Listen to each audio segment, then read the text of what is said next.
안녕하세요. 저는 평범한 60대 이정숙이라고 합니다.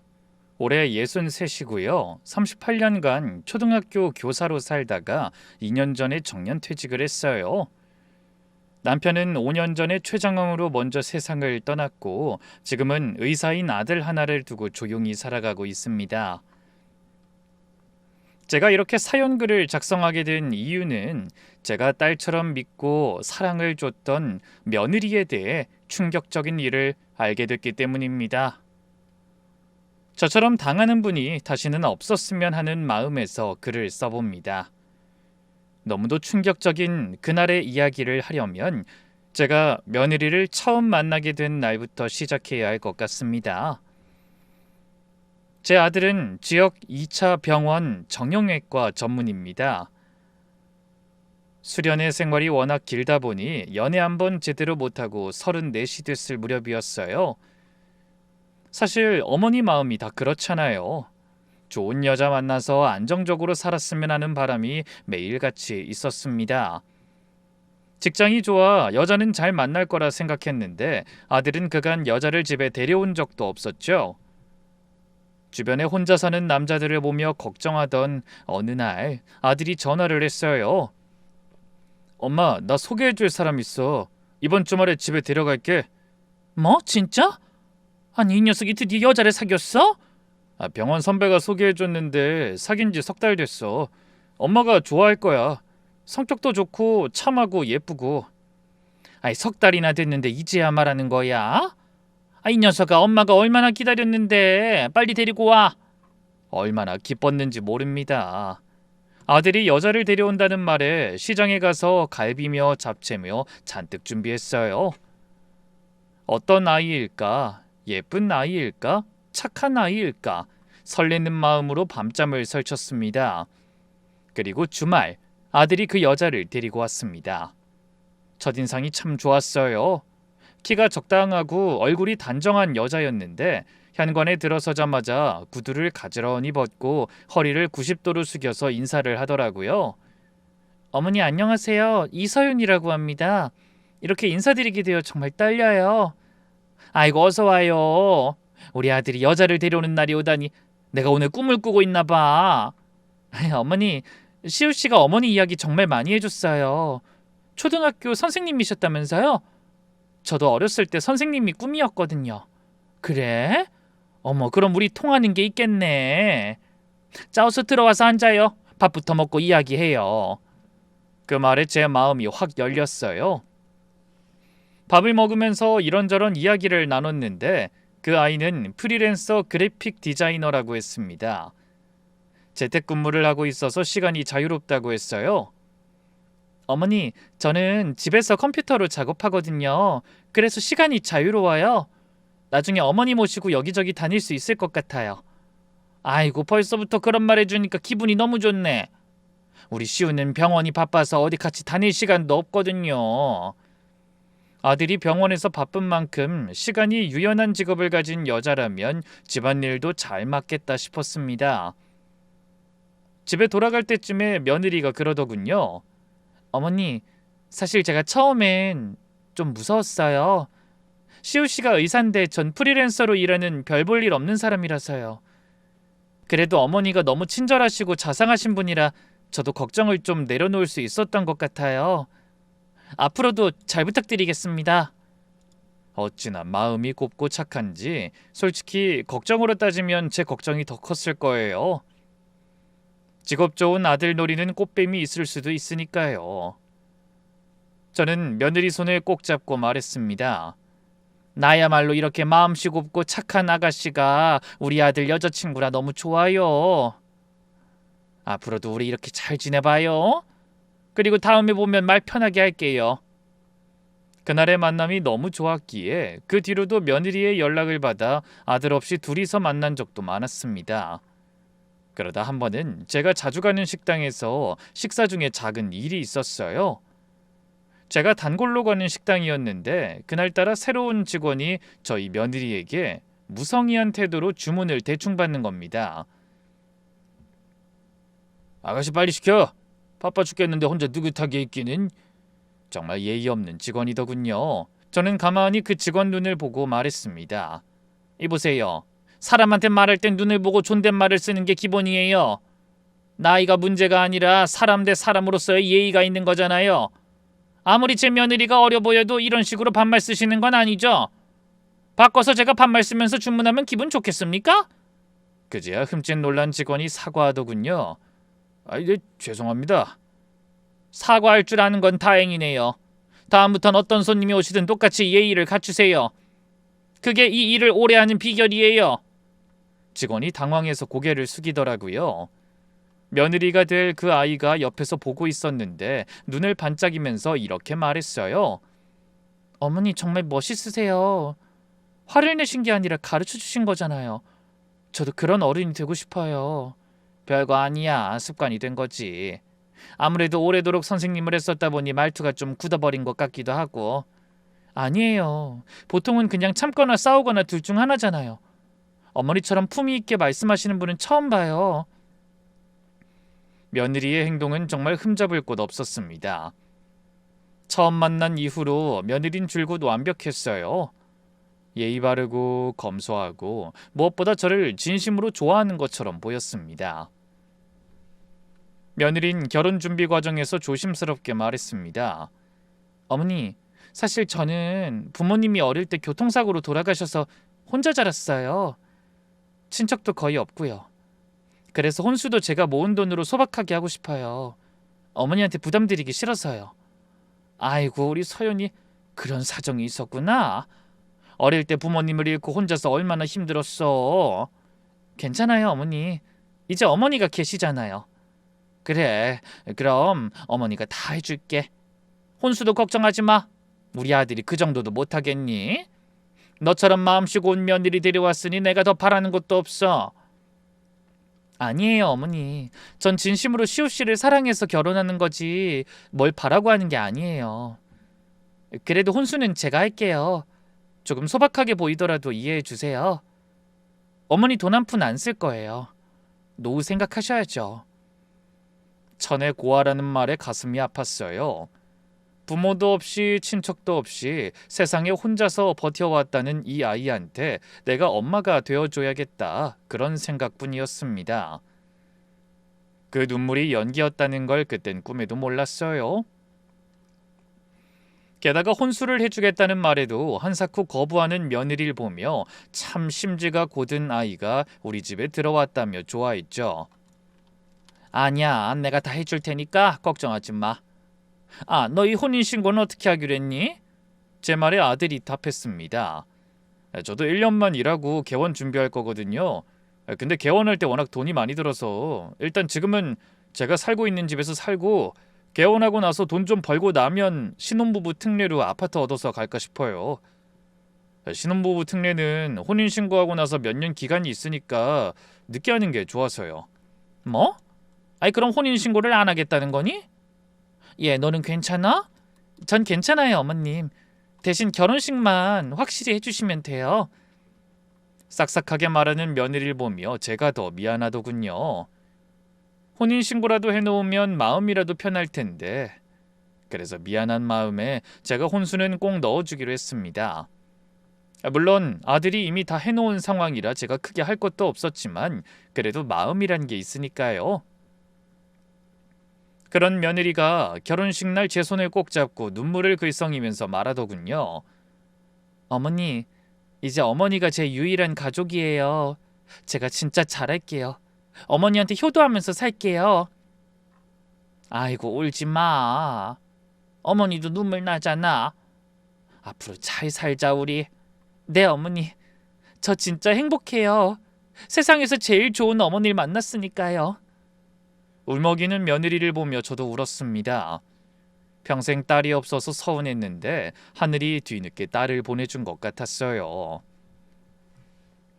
그런데 결혼식 도중에 눈에 거슬리는 일이 있었습니다. 결혼식에서 며느리 측 하객이 서너 명밖에 안 됐거든요. 그것도 구석에 어색하게 앉아서 며느리와 대화도 거의 안 하고 있더라고요. 그마저도 축의금만 놓고 일찍 가버렸고요. 아이 서윤아, 친구들이 벌써 가버렸네? 아이 더 이따 가지. 그러지 않아도 손님 별로 없어서 마음 아플 텐데. 아, 그 친구들 일이 있대요. 바쁜 와중에 와준 것만으로도 감사하죠. 원래 프리랜서는 인맥이 좁아요. 며느리 말을 들으니 너무 안쓰럽더군요.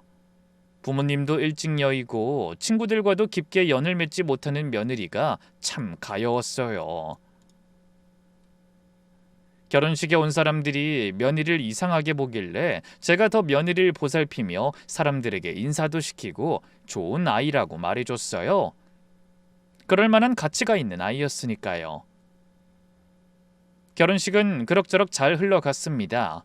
그렇지만 문제가 없진 않았어요. 사진을 찍는 사람이 오지 않았거든요.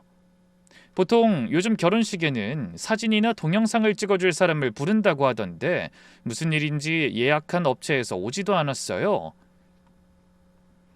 어머니, 죄송해요. 예쁜 결혼사진 남기고 싶었는데 업체에서 연락이 안 되네요. 아니, 이게 무슨 일이니 대체? 아예 연락이 안 되는 거니? 네, 없는 번호라고 나오는 걸 보니까 처음부터 사기꾼이었던 것 같아요. 죄송해요. 며느리가 울먹거리더군요. 며느리 탓만 할 수도 없었습니다. 준비는 우리 모두가 해야 하는 건데 며느리한테만 맡긴 게 문제였던 거죠. 게다가 사기꾼을 어떻게 처음부터 알아볼 수 있었겠어요? 아휴, 뭐 나야 괜찮은데 너 결혼식에 사진 하나 없는 게 맘 아파서 그렇지. 어머니, 그 친척분들이나 친구들 중에 사진 찍으신 분들도 있을 거예요. 전 정말 괜찮으니까 신경 쓰지 마세요. 저야말로 죄송하죠. 어머니 이렇게 예쁘게 한복 입고 찍은 사진 하나 있으면 좋은데. 며느리의 의연한 모습에 어쩔 수 없다고 생각하며 넘기기로 했습니다. 뭐 사진이야 나중에 번듯하게 가족 사진 하나 찍으면 될 일이니까요. 며느리만 좋다면 제가 무슨 상관이겠나 싶었어요. 그리고 결혼 후 6개월 동안 며느린 매주 저를 찾아왔어요. 직접 만들었다는 건강즙을 한 보따리씩 들고 와서는 이렇게 말했습니다. 어머니, 이거 제가 새벽에 일어나서 직접 만든 건강즙이에요. 당근이랑 사과 넣었는데 매일 한 잔씩 드시면 피로회복에 정말 좋아요. 아이고, 새벽에 일어나서 이걸 다 만들었어? 너무 고생했겠다. 안 만들어줘도 돼. 네 마음만 받을 테니까 네 건강이나 더 챙겨. 응? 고생은요. 어머니 건강이 제 건강인데요, 뭘. 어머니가 오래오래 건강하셔야 저도 남편도 좋잖아요. 그러니까 꼭 하루에 하나씩 드셔야 해요. 제가 일주일치 매주 만들어서 올 테니까요. 말 한마디 한마디에 마음과 효심이 담겨 있으니 싫을 수가 없었습니다.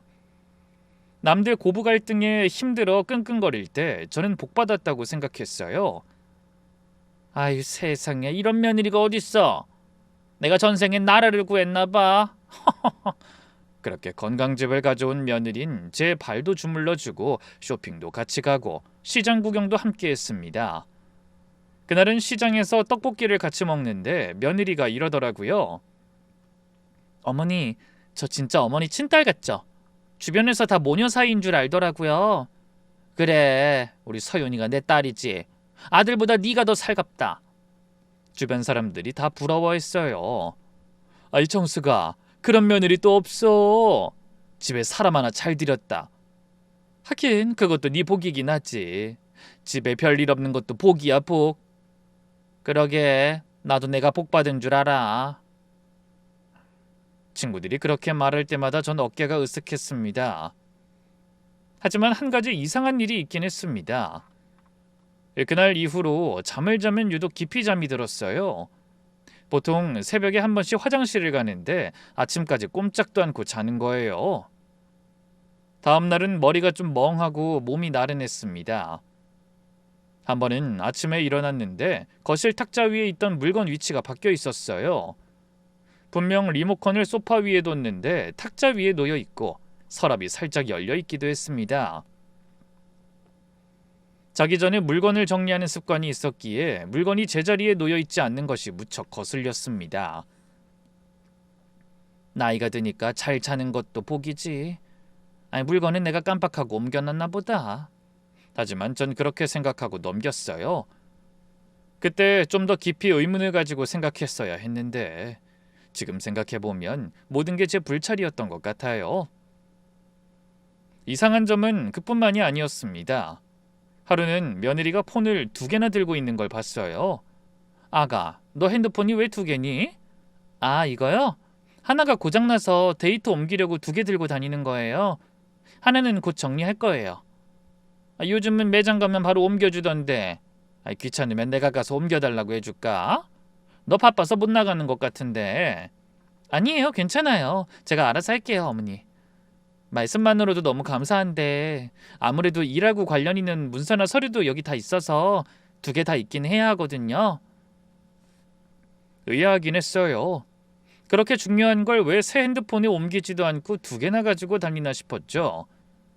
저러다 잃어버리면 어쩌나 싶고 2개를 들고 다니는 게 귀찮은 게 아닌가 싶기도 했고요. 하지만 그 이후로 며느리가 폰을 하나만 들고 다니기 시작했길래 옛날 폰을 정리했다고 생각했어요. 그리고 결혼 후 첫 번째 봄이 왔을 때 그 사건이 터졌습니다. 그날은 며느리가 이렇게 제안했어요.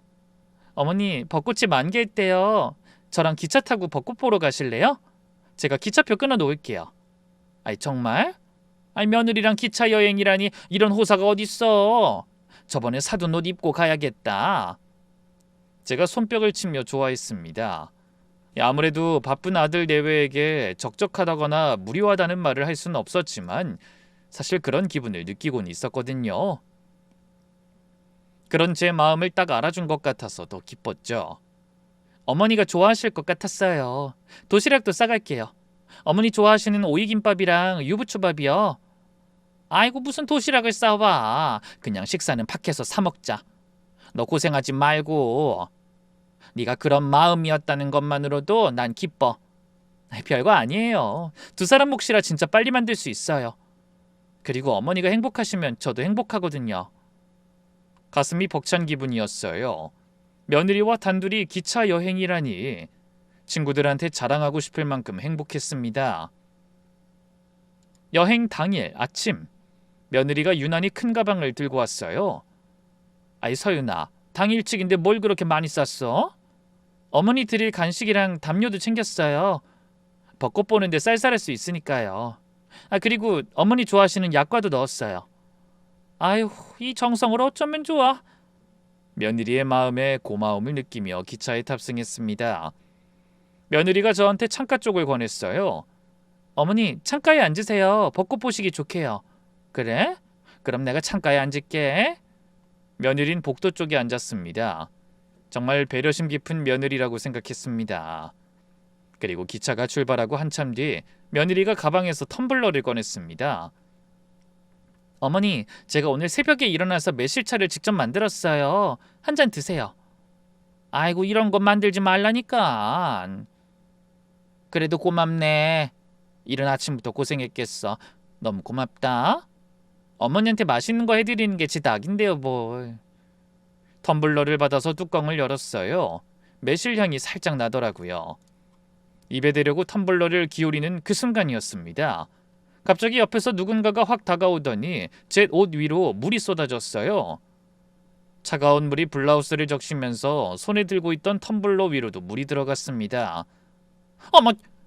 깜짝 놀라서 소리를 질렀어요. 쳐다보니 승무원 복장을 한 남자가 서 있었습니다. 그 사람이 허리를 숙이면서 아주 나직한 목소리로 이렇게 말했어요. 스님, 죄송해요. 위험한 상황이라 고의로 쏟았어요. 잠깐 나오시겠어요? 당연히 전 당황했습니다. 뭐가 위험한지도 모르겠고 왜 고의로 쏟았는지도 모르겠더군요. 그렇지만 딱 한 가지, 승무원의 표정만은 너무도 간곡해 보였어요. 그때 며느리가 갑자기 벌떡 일어나서 소리를 질렀습니다. 아니, 우리 어머니 옷이 다 젖었잖아요. 게다가 위험한 상황이라니 그게 다 무슨 말이에요? 손님, 자세한 설명은 따로 드리겠습니다. 이쪽 분만 잠시... 아니, 이 사람이 진짜... 왜 우리 어머니만 데려가요? 저도 같이 가야죠. 시어머니 보호자가 저라고요. 솔직히 며느리가 화내는 게 이해가 안 됐어요. 제가 저 스스로를 돌볼 수 있는데 갑자기 보호자 운운하며 같이 가겠다고 떼를 쓰니까요. 승무원이 그런 며느리를 똑바로 바라보면서 단호하게 말했습니다. 보호자분은 자리에서 대기해 주십시오. 승무원의 안전 관련 안내에 따르지 않으시면 열차 보안 규정에 따라 조치를 취해야 합니다. 뭐요? 조치요? 내가 뭘 잘못했는데요? 오히려 피해자는 우리 쪽인데 무슨 조치를 취해요? 며느리가 계속 따라오려 하자 승무원이 무전기를 눌러 다른 승무원을 호출했어요. 잠시 후 여자 승무원이 와서 며느리 옆에 섰고 남자 승무원은 제 팔을 조심스럽게 잡고 앞쪽 승무원실로 저를 데려갔습니다. 승무원실 문이 닫히자 승무원이 저를 의자에 앉히고 물을 한 잔 가져다 줬어요. 저는 아직도 젖은 옷을 만지작거리면서 화가 나 있었습니다. 아니 도대체 무슨 위험한 상황이라는 거예요? 며느리랑 여행 중이었는데 갑자기 물을 끼얹다니요. 승무원이 자기소개를 했어요. 손님, 저는 이 열차 승무원입니다. 이 일을 하기 전에 10년간 응급구조사로 근무했고요. 응급구조사요? 그게 지금 상황이랑 무슨 상관이에요? 손님, 제가 통로를 지나가면서 옆에 앉아 계시던 분의 행동을 우연히 목격했습니다. 그분이 손님 텀블러에 뭔가를 타고 있었어요. 그리고 그걸 손님께 드리더군요. 심장이 덜컥했어요. 뭐라고요? 손님께서 잠깐 창밖을 보시는 사이 그분이 텀블러 뚜껑을 열고 가방에서 작은 봉지를 꺼내 흰색 가루를 넣고 저었습니다. 응급구조사 시절에 약물 사고를 많이 다뤄봤는데 그 동작을 보는 순간 직감적으로 이건 아니다 싶었습니다. 그건 제 며느리예요. 며느리가 매실차를 만들어 왔다고. 뭔가 잘못 보신 거 아니에요? 손님, 매실차에 가루를 넣을 이유가 있습니까?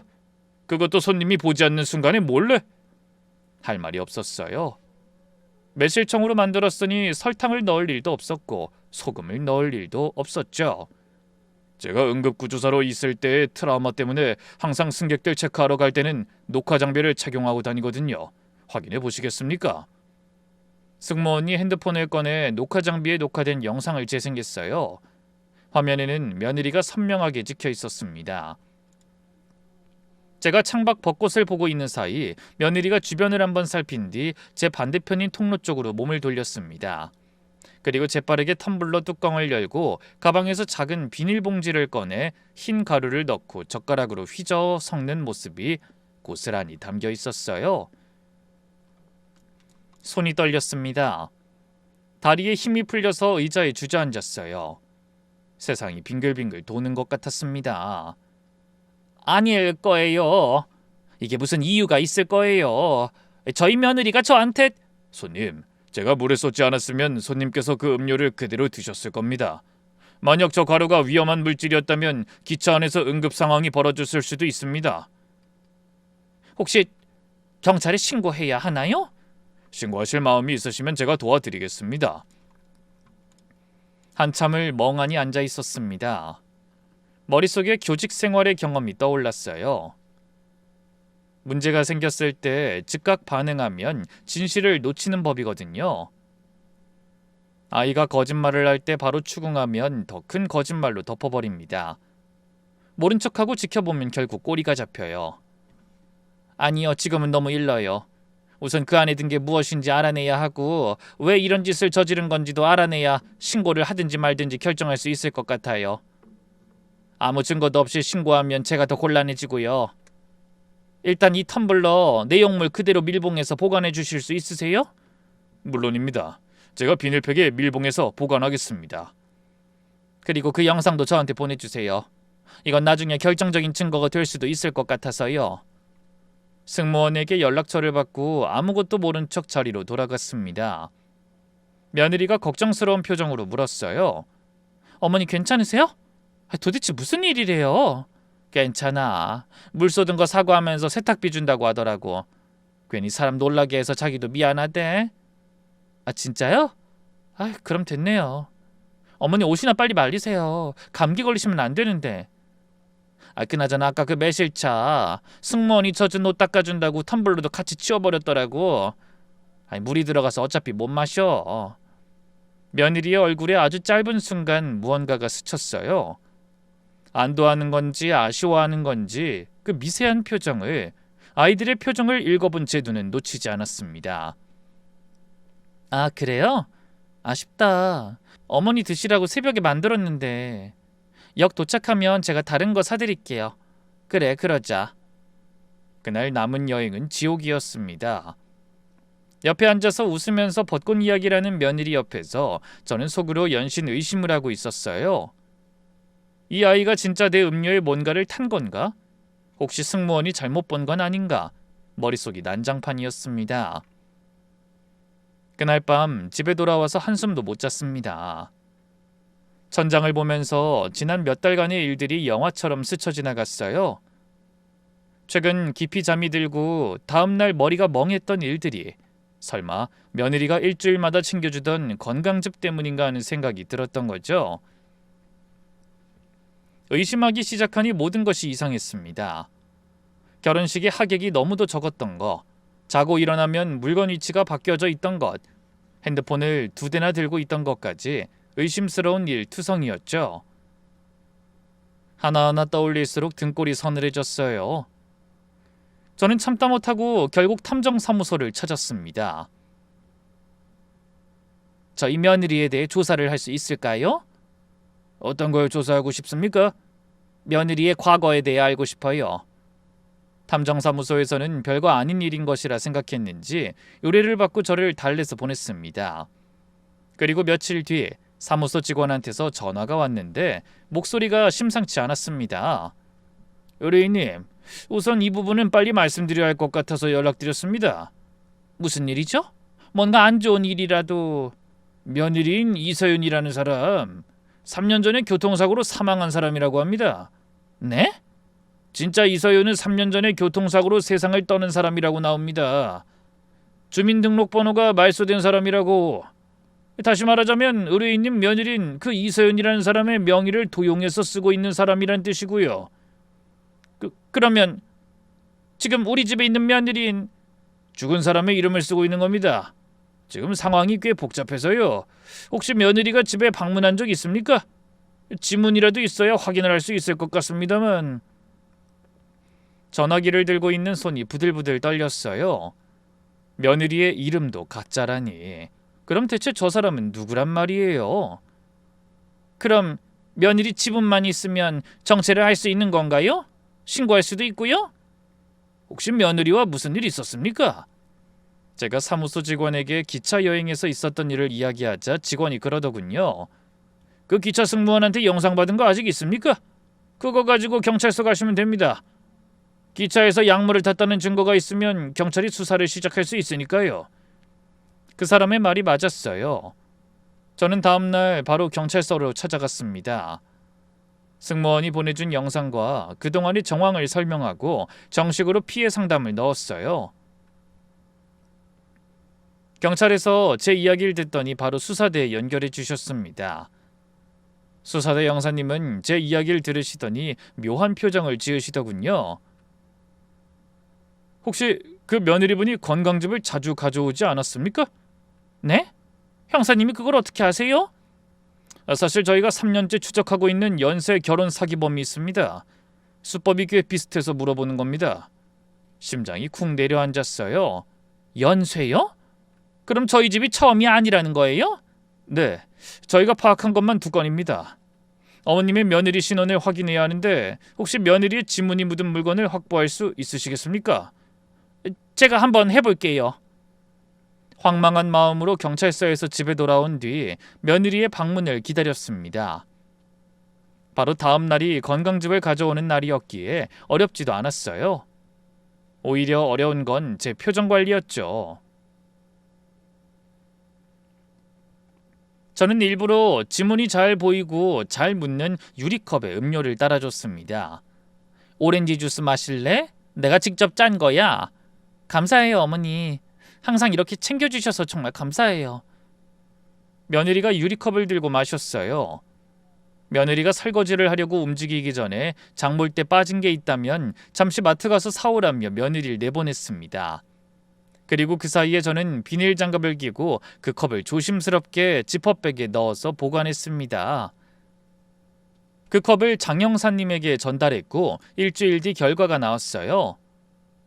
장 형사님이 직접 전화를 주셨습니다. 지문 대조 결과가 나왔습니다. 천미라 31세 사기, 상해, 사문서 위조 전과 2범. 현재 저희 수사대 수배 중인 인물입니다. 글자 하나하나가 귀에 박히더라고요. 온몸에 소름이 쫙 돋으면서 식은땀이 흘렀습니다. 형사님, 우리 며느리가 수배범이라고요?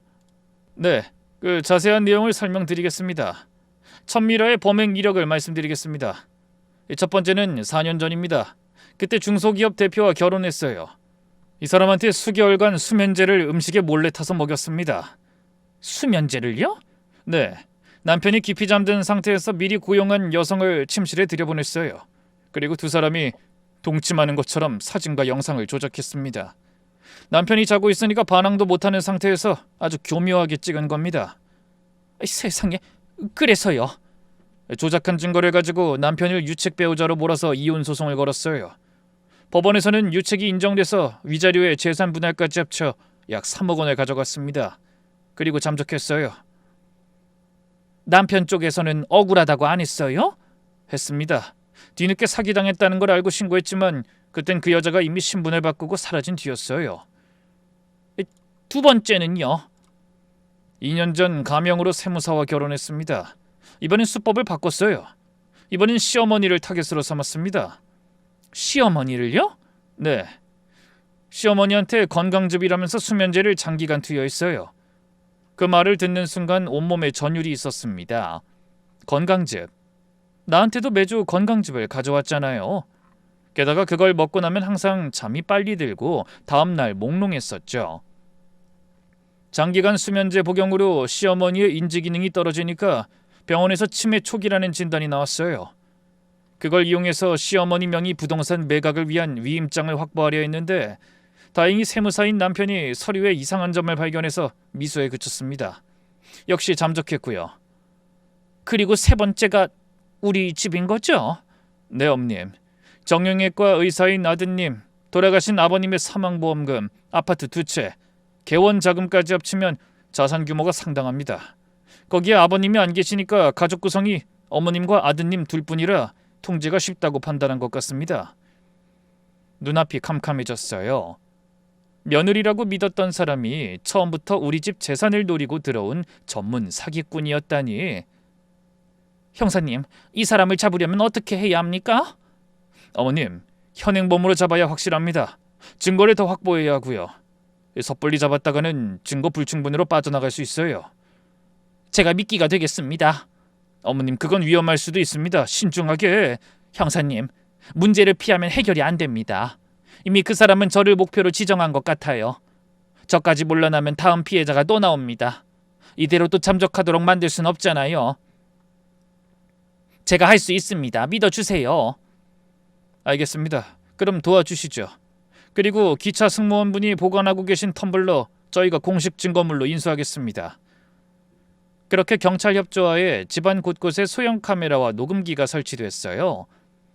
저는 며느리 앞에서 아무것도 모른 척 연기를 했습니다. 그게 꽤나 힘든 일이었어요. 며느리가 오자 평소처럼 대했습니다. 왔어? 오늘도 건강즙 가져왔구나. 네, 어머니. 오늘은 비트 넣었어요. 혈액순환에 좋대요. 항상 이렇게 신경 써줘서 고마워. 속으론 피가 거꾸로 솟았지만 겉으론 웃었습니다. 건강즙은 받아서 고맙다고 하고 며느리가 간 뒤에 경찰에 넘겼어요. 나중에 경찰이 설치한 카메라에 잡힌 며느리의 모습은 소름 끼치는 것이었습니다. 제가 시장에 다녀오겠다며 30분 정도 외출하면 며느린 집안 서랍장을 샅샅이 뒤졌어요. 부동산 등기부 등본, 보험증서, 통장, 아들의 개원 관련 서류까지 하나하나 사진을 찍었습니다. 서랍을 열 때 장갑을 끼는 치밀함까지 보였어요. 그리고 가장 충격적이었던 건 며느리가 제 비타민통에서 비타민을 빼내고 그 자리에 다른 약을 넣는 영상이었어요. 뚜껑을 열고 비타민 알약을 하나하나 빼낸 다음 크기와 색이 비슷한 알약을 넣는 모습이 고스란히 찍혔습니다. 카메라에 찍힌 영상을 확인한 뒤 그 비타민통은 손대지 않고 그대로 보존하여 경찰에 증거물로 제출했습니다. 물론 그날 이후로 그 비타민은 입에도 대지 않았고요. 나중에 알고 보니 모두 수면 유도제였더군요. 어지간히도 저를 치매로 만들고 싶었던 것 같았습니다. 그리고 또 하나, 제가 시장에 나간 사이 며느리가 제 이 핸드폰으로 누군가에게 문자 메시지를 보낸 기록이 있었어요. 경찰이 나중에 그 핸드폰을 압수해서 확인한 내용인데 거기에는 이런 메시지가 있었습니다. 이번 건 좀 크다. 아파트 2채, 보험금, 개원자금 합치면 15억 추정. 순조로움. 6개월 내 정리 가능. 그리고 장 형사님의 추가 수사 결과가 저를 완전히 얼어붙게 만들었습니다. 어머님, 그 천미라에 대해 추가로 확인된 사항이 있습니다. 이 사람은 프리랜서 디자이너가 아닙니다. 디자인 관련 경력이 아예 없어요. 포트폴리오 사이트에 올라간 작업물은 전부 다른 디자이너의 작품을 도용한 겁니다. 그럼 직업이 없다는 거예요? 네, 실질적인 직업이 없습니다. 수입원은 오직 결혼 사기로 빼돌린 돈뿐입니다. 부모가 교통사고로 돌아가셨다고 했는데 그것도 거짓인 거죠? 네, 그 가족관계 등록부를 확인해보니 부모는 두 분 모두 살아계신 것으로 나오네요. 다만 수년 전부터 연락이 아예 안 되고 있는 상태입니다. 학력도 위조된 것으로 확인됐고요. 그리고 아드님을 소개해줬다는 병원 선배도 천미라가 돈을 주고 고용한 사람이었습니다. 그럼 이 사람한테 진짜인 게 뭐가 있는 거예요? 이름, 나이, 직업, 학력, 가족관계, 경력 전부 허위입니다. 아마 결혼식 하객도 전부 고용된 사람들이었을 겁니다. 단 하나도 사실인 게 없어요. 완전한 유령입니다. 그 말을 듣는 순간 세상이 무너지는 것 같았어요. 내 곁에서 어머니 하며 웃던 그 사람은 이 세상에 존재하지 않는 사람이었던 거예요. 이름도 직업도 가족도 눈물도 웃음도 전부 다 가짜였습니다. 사람 보는 눈은 있다고 생각했어요. 그런데 이렇게 속수무책으로 당할 줄 상상도 못했죠. 속이려고 작정한 사람을 어떻게 이기겠냐마는 그래도 이런 상황이 되고 나니 너무 열도 받고 어이없고 무서웠어요. 그 이후 승무원분이 밀봉 보관했다가 경찰에 인수된 텀블러의 성분 분석 결과도 나왔어요. 고농도의 수면 유도제 성분이 검출됐습니다. 집에 남아있던 건강즙 병에서도 같은 성분이 나왔고요. 제가 그동안 기억력이 나빠지고 깊이 잠들었던 것, 다음날 머리가 멍했던 것 전부 이 약 때문이었어요. 모든 것이 명백해졌어요. 며느린 분명 저를 노리는 나쁜 사람이 확실했죠. 하지만 가장 힘든 일이 남아 있었어요. 바로 아들에게 이 사실을 전하는 것이었죠. 조심스레 아들을 불러서 카메라 영상, 성분 분석서, 지문 조회 결과, 증언 영상, 장 형사님의 수사 자료를 하나하나 보여줬어요. 아들이 영상을 보다가 멈췄습니다. 며느리가 비타민통에 약을 바꿔놓는 장면에서요. 엄마, 이게 뭐야? 이게 뭐냐고? 시우야, 네 아내가 아니야. 네 아내는 처음부터 존재하지 않았어. 그게 무슨... 이름도 가짜, 직업도 가짜, 가족도 가짜야. 프리랜서 디자이너도 아니고 고아도 아니야. 부모도 살아있어. 너하고 저 여자 소개해줬다는 그 선배도 돈 주고 고용한 사람이란다. 전부 다 거짓이래. 엄마, 제발 거짓말이라고 해줘. 서윤이가... 아니, 저 사람이 엄마한테 약을... 나한테만 한 게 아니야. 이전에 두 가정을 더 파괴했어. 한 집은 남편한테 수면제를 먹여서 바람 피운 것처럼 꾸미고 재산을 빼돌렸고, 또 한 집은 시어머니한테 약을 먹여서 치매 환자로 만들었더라. 어떻게 인간의 탈을 쓰고 이런 짓을 하니? 아들은 충격이 큰지 벽에 등을 기대고 미끄러지듯 주저앉았습니다. 그리고는 울먹이더군요. 내가 사기 결혼을 당했다고? 내가? 시우야, 울 시간 없다. 저 사람을 확실하게 잡아야 해. 네가 무너지면 안 돼. 엄마는 안 무서워? 무섭지. 하지만 무서워서 가만히 있으면 다음 피해자가 또 나와. 우리가 끝내야 해. 장 형사님과 함께 최종 작전을 짰습니다. 며느리가 본색을 드러내는 순간을 만들어야 했어요. 제가 며느리한테 전화를 걸었습니다. 서윤아, 내가 요즘 자꾸 깜빡하는 게 심해져서 걱정이야.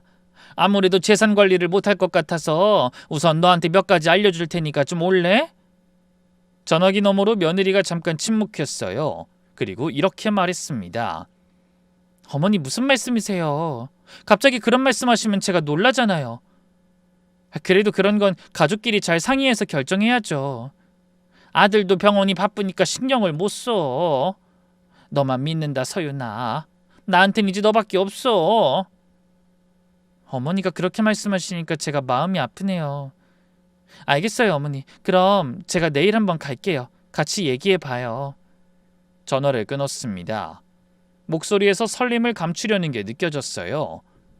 먹잇감이 제 발로 걸어 들어온다고 생각했겠죠. 다음 날 며느리가 왔습니다. 전 거실 테이블 위에 미리 준비한 가짜 위임장을 놓아두었어요. 서윤아, 여기 앉아봐. 내가 미리 서류를 좀 준비해놨어. 어머니, 이게 뭐예요?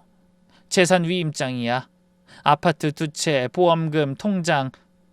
내가 요즘 자꾸 깜빡깜빡하고 멍한 게 나중에 큰일 나기 전에 정리해 두려고. 우리 아들한테 말하려니 아들은 개원 준비 때문에 바쁘잖니. 며느리가 서류를 보더니 아주 짧은 순간 눈빛이 반짝였어요. 그걸 감추려고 걱정스러운 표정을 지었지만 이미 늦었습니다. 어머니, 이건 너무 큰 결정인데 좀 더 생각해 보시는 게 좋지 않을까요? 시우 씨한테도 상의하시고. 아들한테 말했어. 아들도 네가 하는 게 맞다고 했어. 여기 도장만 찍어줘. 네가 관리해주면 나도 아들도 안심이야. 가족인 널 믿어야지 누굴 믿겠니? 며느리가 서류를 받아들었어요. 그리고 입꼬리가 살짝 올라갔습니다.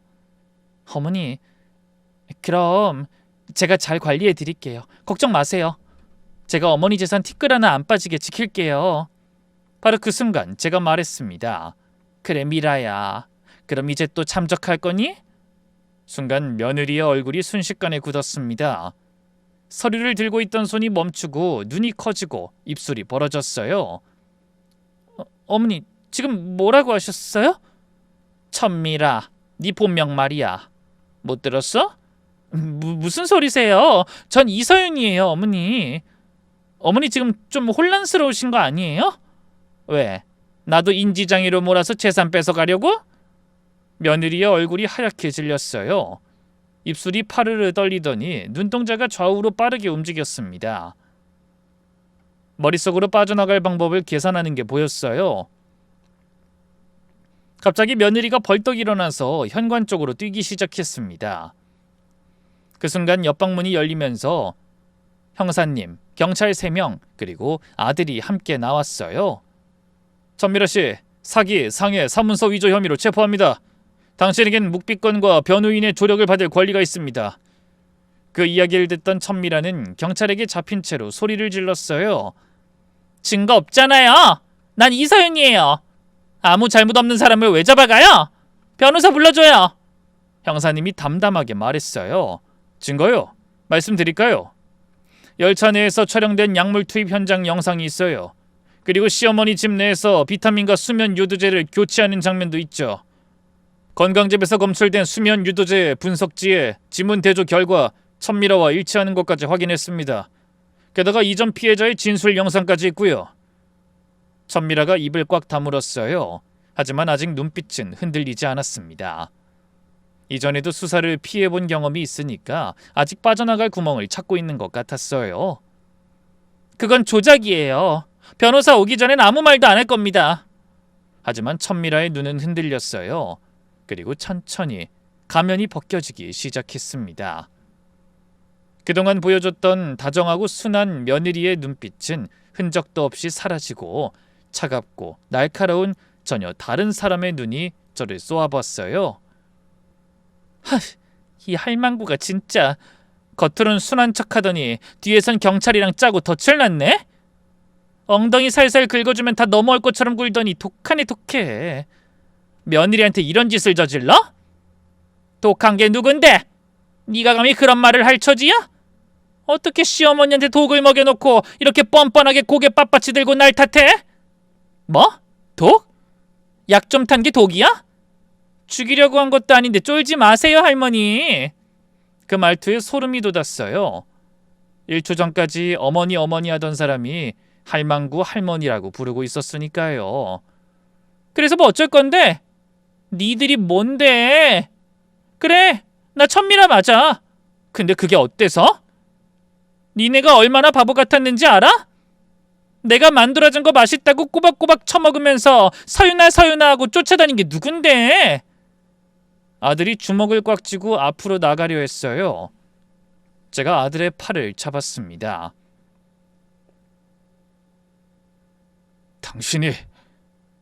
당신이 사람이야? 아들의 목소리가 떨리고 있었어요. 아, 우리 남편. 나 좀 웃었잖아. 솔직히 자기 잘난 맛에 사는 인간들이 제일 속이기 쉬운 거 모르지? 이것 봐. 의사라는 사람이 자기 엄마한테 독 먹이는 여자를 못 알아보고 같이 살았으니까. 솔직히 내가 봐도 좀 웃기더라고. 아들은 온몸을 떨었습니다. 분노로 말이죠. 니네 엄마가 내가 만든 특제즙 받아먹으면서 우리 며느리가 세상에서 제일 착하다 그랬거든? 그때 진짜 웃겨서 죽는 줄 알았어.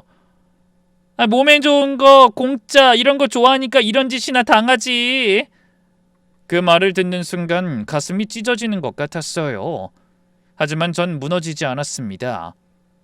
아들의 팔을 놓고 천천히 일어나서 천미라의 눈을 똑바로 바라봤습니다. 다 했어? 뭐? 떠들 거 다 떠들었냐고. 천미라가 잠깐 말문이 막혔어요. 그래, 네 눈엔 우리가 참 바보처럼 보였겠지. 얼마나 쉬웠겠니? 무슨 말만 해도 어화둥둥 우리 며느리 하면서 다 감싸주고 좋아해줬으니까. 그래, 우리가 바보였어. 그러니까 네가 이렇게 우리를 깔보고 웃기게 여기는 거겠지. 그 여자가 잠시 저를 쳐다보더군요. 근데 말이야, 우리가 바보였어도 네 꼬리는 잡았어. 너는 똑똑한 척했지만 결국 여기서 수갑 차고 서 있고 우리는 널 잡아냈잖아. 네가 아무리 우리를 비웃어도 결국 법의 심판을 받는 건 너야, 우리가 아니라. 닥쳐! 다 속아 넘겼는 줄 알았는데 도대체 어디서 들통난 거야? 그 기차 여행 거기서 들통났지. 승무원이 나한테 물 쏟았을 때. 거 봐라. 세상에 너같이 미친 여자가 있으면 그 승무원처럼 아무 사이도 아닌 사람 도우려고 위험을 무릅쓰는 용기 있는 사람도 있어. 천미라가 입술을 꽉 깨물었어요. 더 이상 할 말이 없었던 겁니다. 경찰이 천미라를 끌고 나가는데 문 앞에서 천미라가 마지막으로 돌아보며 내뱉었어요. 후회할 거야. 나 같은 사람은 어디서든 다시 시작할 수 있으니까. 제가 대답했습니다. 그래? 교도소 안에서? 거기서 한번 시작해봐. 형사님이 피식 웃으셨어요. 문이 닫히고 아들이 벽에 기대어 울고 있었습니다. 저는 아들에게 가서 아무 말도 하지 않고 그냥 꼭 안아줬어요. 엄마, 미안해. 내가 더 잘 봤어야 했는데. 네 잘못 아니야. 프로 사기꾼한테 속지 않을 사람은 없어. 중요한 건 이제 다 끝났다는 거야. 이제 잊고 우리 삶을 살면 돼. 이후 수사가 본격적으로 진행되면서 천미라의 전체 범행이 밝혀졌습니다. 천미라가 가지고 있던 두 번째 핸드폰 메모장에는 아들을 타겟으로 삼은 과정이 상세히 적혀 있었어요. 정형외과 의사, 미혼, 모친 단독세대, 부친 사망보험금 추정 5억, 아파트 2채, 개원자금 마련 중이라는 내용과 함께 모친 성격은 교사 출신으로 정이 많음, 딸이 없기에 딸처럼 살살 긁어주며 신뢰 생성 후 재산 유도, 아들 성격은 연애 경험이 적어서 접근이 용이함이라는 메모까지 우리 가족을 사냥감처럼 분석한 기록이었습니다. 게다가 알고 보니 첫 번째 피해 남편이었던 작은 사업체 대표는 조작된 불륜 증거 때문에 이혼을 당하고 사회적 신용까지 무너져서 지금도 재기하지 못하고 있었어요. 주변에서 바람 피운 남자라는 낙인이 찍혀서 사업도 망하고 친구도 떠났다고 합니다. 뒤늦게 사기 피해를 알고 이혼 무효 소송을 준비 중이라고 했어요. 두 번째 피해 가정의 시어머니는 수면제 장기 복용의 후유증으로 실제 인지 기능이 저하되어 지금도 재활 치료를 받고 계셨고요. 천미라는 문서 위조한 것과 그것을 직접적으로 사기에 사용한 것, 그리고 약물을 투여하고 상해를 입힌 것, 그리고 무엇보다 혼인빙자 사기라는 혐의로 재판에 넘겨지게 됐습니다. 불행인지 다행인지 아들과 그 여자가 혼인신고를 하지 않은 상황이었기 때문에 결국 이혼이나 다른 재판은 하지 않아도 되는 상황이었습니다. 다만 사실혼 관계에서 이미 아들의 월급이 상당 부분 그 여자에게 흘러갔고 아들 저축도 다 몰래 빼서 쓴 걸 확인했어요.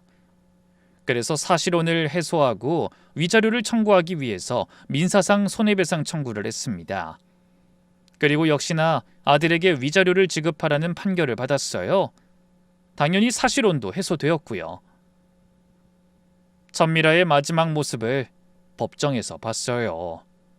수갑을 찬 채로 고개를 숙이고 앉아 있더라고요. 체포 당시 악을 쓰던 그 기세는 온데간데 없이 작아진 모습으로 앉아 있었습니다. 재판이 끝나고 끌려가면서 저와 눈이 마주쳤는데 그 눈에는 아무런 감정이 없었어요. 반성도, 후회도 그 어떤 것도요. 그 순간 확신했습니다. 이 사람은 처음부터 끝까지 단 한 번도 진짜 감정을 가져본 적이 없는 사람이라는 걸요. 법정을 나오면서 형사님이 말씀하셨어요. 수고 많으셨습니다. 어머님이 용기를 내지 않으셨으면 네 번째 피해자가 나왔을 겁니다. 형사님이야말로 오래 추적해 주셨잖아요. 감사합니다. 아닙니다. 더 빨리 잡았어야 했는데 그래도 이제야 좀 놓을 수 있을 것 같습니다. 그렇게 저희와 관련된 그 여자의 흔적은 조금씩 사라졌습니다. 다만 아들과 제 가슴 속에는 아주 커다란 상처가 생겼죠. 아들은 가정을 이룰 수 있을 거라고 믿고 있던 여자에게 배신을 당했으니 그 상처가 컸죠. 저 또한 가족처럼 믿고 따르던 여자에 의해서 약까지 먹으며 재산을 뺏길 뻔했으니까요. 솔직히 저희 두 사람 모두 인간 불신에 걸릴 만큼 큰 사건이었다고 생각합니다. 그래도 저희는 서서히 좋아졌습니다. 1년이란 시간이 지나니 더 좋아졌죠. 우선 저는 건강을 완전히 회복했어요.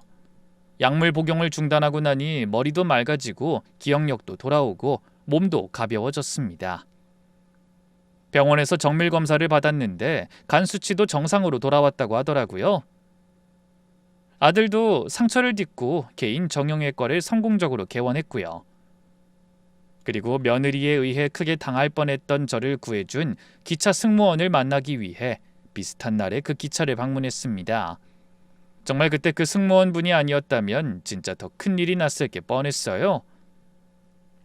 제대로 감사 인사를 못한 것이 마음에 걸려 마음을 추스르고 1년 만에 다시 찾아왔죠. 어머님 안녕하셨어요. 건강은 좀 어떠세요? 선생님 너무 감사합니다. 제가 정말 선생님 덕분에 그 정신 나간 사람으로부터 저 스스로를 구할 수 있었어요. 정말로 너무 감사합니다. 오히려 제가 더 죄송하죠. 위급한 상황이었다곤 하지만 물에 쏟은 건 아직도 죄송할 따름이에요. 그 물이 내 목숨을 살렸는데 죄송하긴 뭘 죄송해요. 그때는 그렇게 화를 냈었지만 지금은 그 물이 세상에서 가장 고마운 물이라고 생각하고 있어요. 그렇게 생각해 주셔서 다행이에요. 그 뒤로 잘 해결되셨다고 들었습니다. 다 선생님 덕분이에요. 선생님 아니었으면 전 아직도 그 사람한테 속고 있었을 거예요. 더 비참하게 지내고 있었을지도 모르죠. 알고 보니 더 무시무시한 여자였거든요. 저는 미리 준비해둔 손편지와 선물을 꺼내서 전했습니다. 그분이 편지를 읽고 눈시울을 붉히더라고요.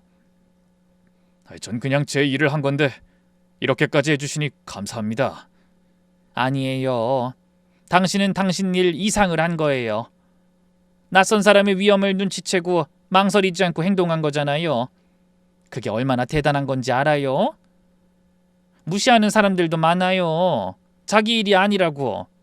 귀찮은 일에 휘말리기 싫다고. 정말 저도 그렇게 생각했어요.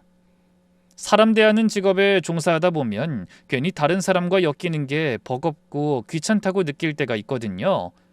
그래서 더 거리를 두는 일이 많고 간섭하지 않겠다는 말로 다른 사람의 위기를 보고도 그냥 넘어가는 일이 생기기도 해요. 저 또한 그랬고요. 하지만 이번 일을 계기로 생각을 바꿨습니다. 다른 사람의 위험과 고통에 그냥 넘어가지 않겠다고 다짐했어요. 제가 받은 도움을 다른 사람들을 위해서 돌려주고 싶은 마음이었거든요. 셰익스피어가 이런 말을 했습니다. 겉으로 웃는 자 중에 마음속에 칼을 숨긴 자가 있다. 이 말처럼 제 며느린 웃음 뒤에 칼을 숨기고 들어와서 가장 가까운 자리에서 저를 해치려 했습니다. 하지만 가짜는 반드시 들통이 나게 되어 있고 뿌린 대로 거두게 되어 있어요. 며느리가 쌓아 올린 모든 거짓은 결국 자기 자신을 무너뜨리는 업보가 됐습니다. 여러분, 주변의 작은 신호를 무시하지 마세요. 너무 완벽한 사람이 오히려 가장 위험할 수 있습니다. 긴 글 읽어주셔서 감사합니다.